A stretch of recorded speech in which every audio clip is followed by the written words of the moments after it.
Ang huling lokasyon na itong bagyong si Uwan ay huling namataan yung sentro ng mata ng bagyong Uwan na sa 195 kilometers silangan sa lalawigan ng Virac sa Catanduanes. Kung makikita po ninyo, no, halos kitang-kita na yung mata ng bagyong si Uwan. Pinapakita nito na napakalakas po nitong bagyong ating minomonitor. At palapit na ito sa may bahagi ng Catanduanes. Hindi natin inaalis yung posibilidad na maaari itong mag-landfall. Kapag sinabi po nating landfall, yung sentro ng mata ng bagyo ay tatama sa kalupaan.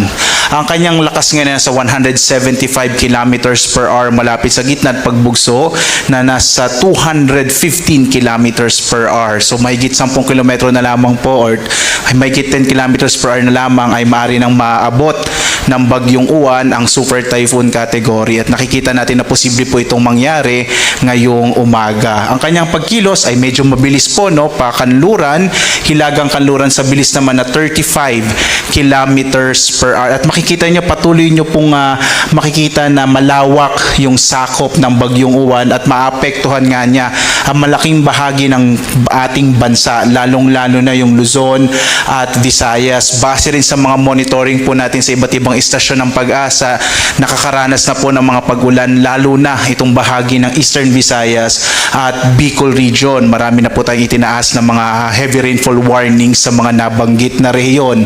Narito yung ating latest na track sa bagyong Uwan at makikita po natin, at ito po sana yung gusto kong bigyan diin, 2 AM ay nandito po ito po yung kasalukuyang lokasyon ng bagyong Uwan at makikita po niyo in 24 hours dadaanan niya itong kalupaan ng Luzon. By tomorrow po ng madaling araw ay nasa West Philippine Sea na yung bagyong Uwan. Ibig sabihin po nito, ito yung panahon na pinakamararanasan natin yung mga malalakas na ulan at malalakas na hangin na maaring magdulot ng mga pagbaha, mga pagguho ng lupa, partikular na dun sa mga mabababang lugar at sa mga lugar po na very steep slope.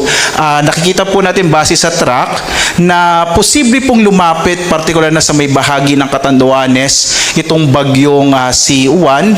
Kagaya nung binanggit ko kanina, posible itong tumama sa kalupaan ng Catanduanes. Hindi na po natin inaalis yung posibilidad na yun at maaari po itong lumakas bilang isang super typhoon ngayong umaga. So either strong typhoon po siya o super typhoon.